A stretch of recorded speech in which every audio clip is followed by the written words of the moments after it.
In this video, I want to share with you my top 10 tips to help prevent joint issues and keep proper alignment while you're doing yoga. So the very first tip is the one that I see the most, and that's wrist issues with yoga. So if you're just starting out with your yoga practice, we're up on our wrists a lot. And at first, you might be a little sore right there, and then you're just building up your strength with that, and it'll go away over time. So that's not something to worry too much about. If you do already have wrist issues, or if that pain doesn't go away, then you're going to want to do some modifications while you're doing yoga. So first, I want everyone to check their passive range of motion in their wrists. So you're going to pull up your arms like this, and you're going to pull those fingertips back and see how far you can go back. Now you can see with mine, I can pull back pretty flat with my hand, but a lot of us will be limited, maybe on both sides or just one side. They might find they can't go back as far.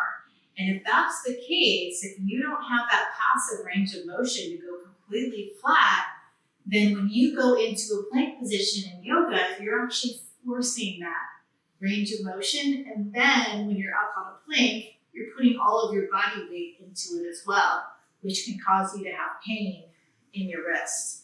So what do?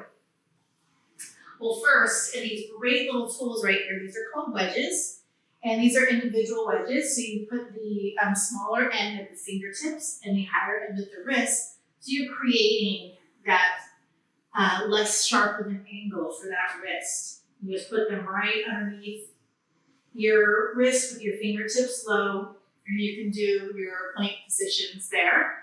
There's also this longer, larger one, same concept. You just need one instead of two. Again, you put the wrist on the higher end and the fingertips go lower. If you don't have a wedge, you can easily roll up your yoga mat. Roll that up. So I have a really good amount of height. And then I leave my fingertips on the ground. So I say sometimes people put their whole hand on that folded part. You want to keep just the wrist up there so that you can create a better angle for yourself. And then last but certainly not least is when I'm in a full plank, I have more of my body weight on my wrist. So using the knees modified as an option will help reduce the pressure and the weight on your wrist. So there's no shame in getting on your knees and doing a modified version, especially until you build up that strength in your wrist. And then another great tool that I like to do a lot is clasping your hands and just doing a little bit of some wrist movements in each direction and taking care of those wrists. Before I go, one more.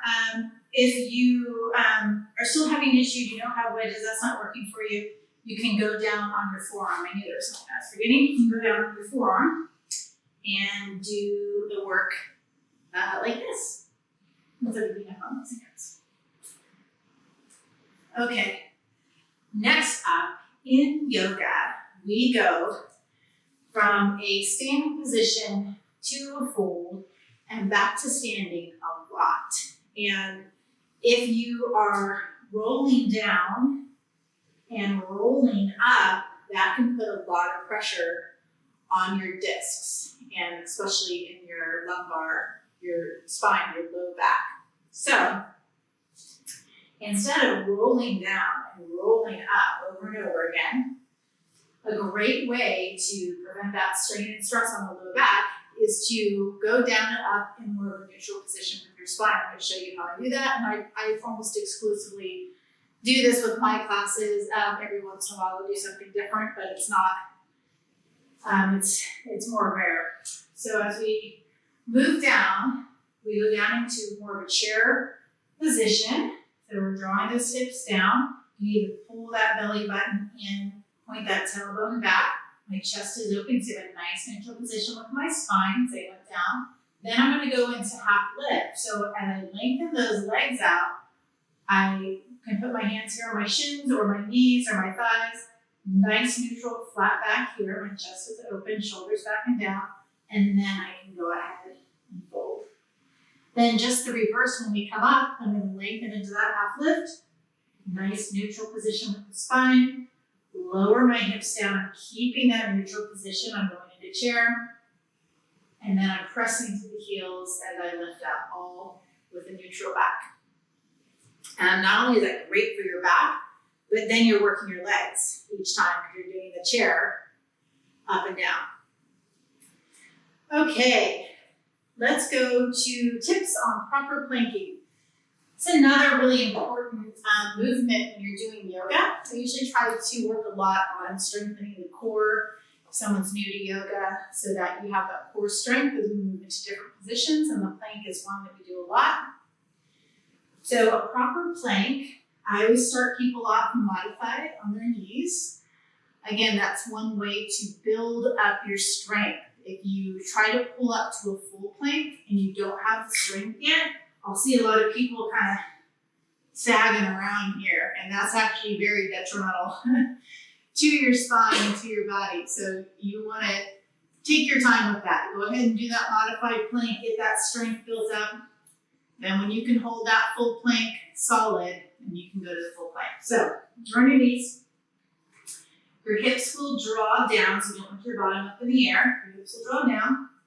I like to slightly tuck my tailbone. As soon as I do that, I feel my abs engaged, and then I'll pull my belly button up towards the spine. I'm pressing through my fingertips, so I hollow out my chest. What that's going to do is create a little space in my shoulder joint, so I'm not sagging. So out of that. And then I look straight down between my fingertips, so my neck is also in a neutral position. So here's my solid plank. I can feel the engagement in my belly, my abs, rectus abdominis, even in my glutes, my shoulders, my arms. Then if I'm feeling pretty strong here, I can curl my toes under. When I do that, I'm going to squeeze the muscles in my legs and send energy to the heels. Still slight tug of that tailbone, pulling that belly button in. Here we go. So nice solid plank. Again, the biggest caution is that sagging in the belly or sagging in the shoulder. That just means we don't have the strength yet. So draw to your knees and work that up. Again, going down on your forearms is a great option if that bugs your wrists. So proper planking is essential to being able to do Chaturanga or low push-up. Now, the old school Chaturanga, we don't do anymore because of the issues with the shoulder. So I'm going to show you the version that's the best alignment for your shoulder joint. So you'll hear in a lot of classes, they call it low push-up. And I'm going to show you on your knees first, modified, and then we'll do a full one. So the key when you're lowering down is to stop those elbows right outside the rib cage. So you go into a 90-degree angle with those arms, and the shoulder joint is in a nice neutral position. And then I connect my thighs, my hips, expand the belly, expand the chest, and I want to make sure my shoulders are away from my ears. So I see this a lot, the shoulders up by the ears. So bring the shoulder blades down the back, open the chest, look straight along the horizon, squeeze the glutes and pull the belly button in to reduce strain on the low back. All right, let's go back in. What can happen when you don't have the strength, and I actually make my classes a lot of times hold this for a while before they drop, is people go to lower down and they just go like this. They just plop down. But we really want to build strength up. So you want to hold this and then you connect, which takes a lot more strength than just going all the way down. So the old school way is they bring the chest down really low with the elbows up high tide, and you can see then what that happens is I create this angle like this for my shoulder, which you'll feel it up here right in the corner, that impingement area, which can cause issues if we do that over and over and over again. So that's why we create that 90 degrees with that neutral position. So let's show that in the full plank. So usually do the inhale for the plank, right, so a little push up, 90 degrees, hold, then flow through with those thighs and hips connecting. All right, so that takes some time to develop that strength. So if you're new to yoga, doing some tricep push-ups, maybe 10 a day, adding on a few each week will really help you build up that strength to be able to do that. And again, start with that strong plank, that strong core, start on your knees, and then build yourself up from there. All right, that brings us to our next tip, which is number 5, the difference between doing Cobra or upward facing dog. Now, I have a preference of doing Cobra over up dog, and I'm going to show you why. First of all, one of the, and there's a research study about the common injuries in yoga, and most of them are attributed to either hyperflexion or hyperextension of the spine. So folding forward and pulling back. And of course, in yoga, a lot of what we're doing is flexing and extending the spine, and sometimes in very, severe high levels. So over time, that can cause some issues for some people, especially with certain issues with the spine, like spondylolisthesis and things like that. They can't go into a very severe level of extension. So when we go into Cobra, I'm just going to show you Cobra and up dog, and then when we do up dog, I'll show you why it's not my preference. So when we're in Cobra, you're going to have your hands down by your side, you hug your arms in, and you're going to lengthen. So I think about more lengthening my spine versus crunching up on that low back. Then I squeeze my glutes, and you can do this with me so you can feel it. Lengthen my legs behind me, squeeze the glutes, push my pubic bone down, and then pull the belly button in. When I do that, I'm supporting that low back, and then the lengthening happens really through my chest and my thoracic spine, the upper portion. My shoulders are away from my ears, and my looking straight ahead along the horizon. So with that, since my hips are connected, I have less pressure on my low back. And I could even do it, really, really mild. I'm just lengthening here, pulling that belly button in, squeezing the glutes. Now, when we do upward facing dog, we have our hands below our shoulders. We're actually bouncing on the top of our feet, and we have an extension with our spine. So when we're like that, a lot of mechanics, I have my hands as one point, and I have the top of my feet as my other point. So we have 2 points here. And then I have gravity, which is the force that's pulling down on my body. And if I have this supported and this supported, then I'm going to feel the most pressure on the mid portion of my body that doesn't have the support underneath it. So that's where it's going to be feeling like it's kind of pulling down towards the mat. That is the exact area of my low back that is bent back like this. So instead of being in a plank position, where I can pull that belly button in and squeeze the glute and have sort of that core engagement and support for my low back, my lumbar spine, I'm now extended here. So that puts a little bit more pressure on the low back, on that lumbar spine. And based on my spine and the issues I have with it, I'm not supposed to do really heavy extension. And over time, I was really pushing it with my back bends and upward facing dog and all these other heavy extensions. And then as soon as I reduced the amount of extensions, doesn't mean I can't do it at all, but I made it more mild, then that helped with my low back tremendously. So just consider that. If you are choosing between the two, I always give both options, and you can choose which one works best for you, which you feel in your body. Okay, number 6, balancing the planes of motion and the movements of the spine. So when you're practicing yoga, and actually exercise just in general, we want to make sure that we're being pretty balanced in the different directions that we're moving, and also the different movements of the spine, so we're not overusing a certain movement or always moving in one plane of motion. So let's start with the movements of the spine first. So we'll do, since I'm seated right here, I'll do lateral flexion of the spine. So lateral flexion, you raise one arm up and you're bending to the side, opening up through that side body, and then switching. This is lateral flexion of the spine. And then rotation of the spine could be a seated twist. Rotation of the spine, each direction. And then I'll move to all fours to show you flexion and extension.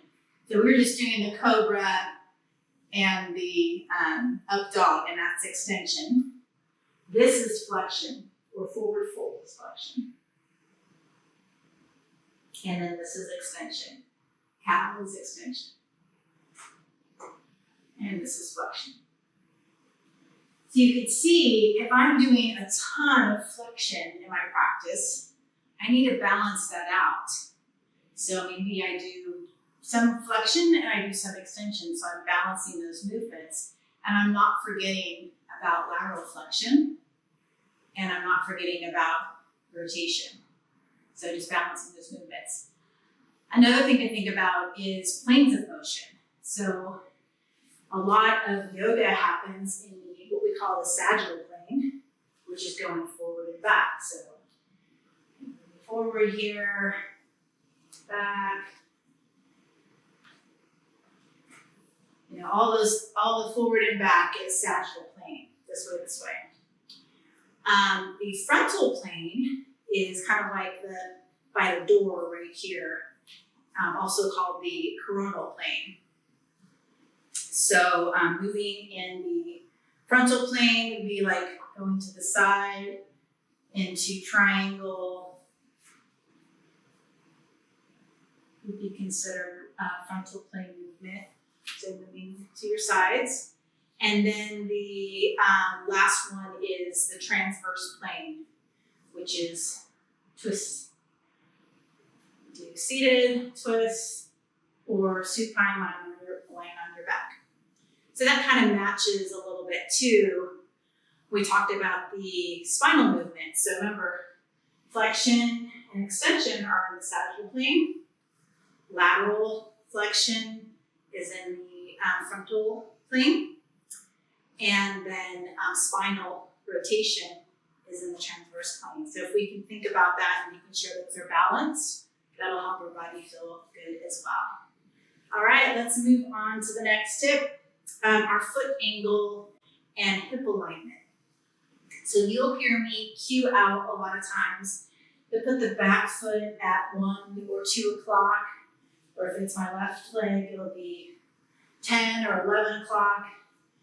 And by doing that and getting the proper alignment, we're helping that hip alignment as well, so that if our foot is facing this way, but then our hip is trying to turn this way, we're trying to go in 2 different directions at one time. The same thing happens with the knee joint.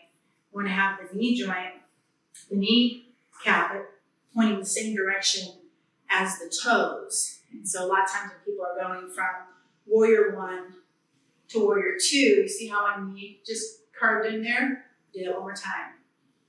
People go in like that, and so if my kneecap's facing a different direction from my toes, that puts torque force on the knee joint. So I want to line that back up. You'll hear me cueing that a lot. Then, let's say I'm going from here, I'm in warrior 1, or maybe I'm in warrior 2, and I'm getting ready to go down to the floor.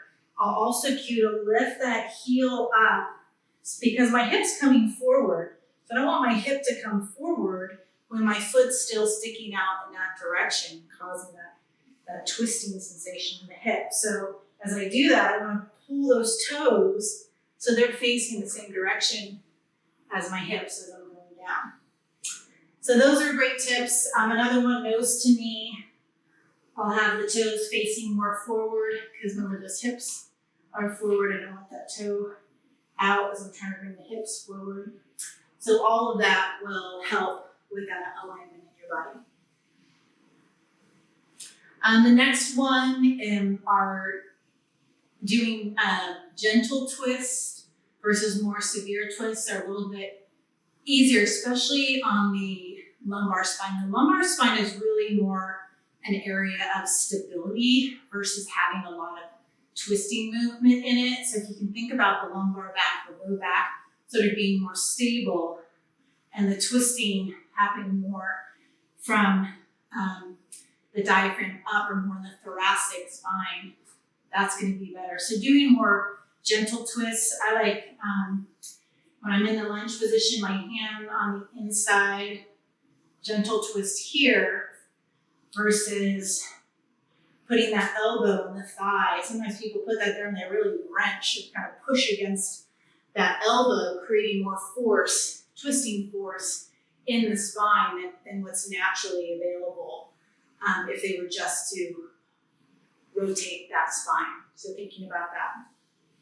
Which also brings me to the pelvis. So if you have sacroiliac issues, making sure that you keep the pelvis, the spine moving with the pelvis can also be very helpful. So a couple of tips where that doesn't happen. I kind of talked a little bit about it in that last pose. But Marichyasana, we have this one knee bent, the other leg is straight, and you bring that elbow on the outside. So at first I might lift up and might kind of twist open, but then people take that elbow and they push and create more torque and twist than what's available for the spine, which might also cause some sacroiliac pain. So something to think about, maybe being a little bit more gentle with our twists can be helpful for the spine as well. Same thing when we're doing a supine lying down twist. Other areas, if you have sacroiliac pain, when we are seated in a butterfly, anytime we sit down, that kind of opens up that joint anyway. So doing that forward fold can be, or not forward fold, but folding into the butterfly can be more strained. So maybe keeping that back nice and flat. Another Janu Sirsasana, which is nose to knee, making sure that you're turning those hips in the same direction before you bring the nose to the knee. And then this leg right here, instead of bringing it in really close up on the thigh, if you allow it to come out a little bit more, we'll take that pressure off that joint area. So that's another good tip. Moving on to our very last tip, which is my favorite, is to please listen to your body. And probably one of the most yoga things you could do is to let go of your ego and truly listen to your body and do what feels right for you in the moment, rather than feeling like you have to do what the teacher is saying, or that you gotta try this new trick in yoga. If you attain the special pose or trick, that equals something. Or trying to keep up with someone that's next to you on the mat. So really, truly honoring what your body's telling you, and to be okay with doing things modified or different, or what's best for your body. There's a saying I learned in one of my trainings that's your body should talk to you, not yell at you. And that's a huge one that I say all the time. So when you're listening to your body, when you're going into those deep poses, let your body talk to you, but it shouldn't be screaming at you. And another tip that I learned by I went to a talk, it was at Wanderlust Yoga Festival, and I went to a talk, it was years ago, with Moby, and he talked about the Goldilocks approach, and loved the message. And it was about finding that Goldilocks way for yourself, not only in yoga practice, but in life. Like, not too hard, not too soft, just right. Not too hot, not too cold, but just right. And so when you're doing your practice, knowing when to push and when to pull back and finding that sweet spot for yourself that's just right for you. So thinking of that level of sort of moderation when we're doing our practice and listening to our body is the last and final tip.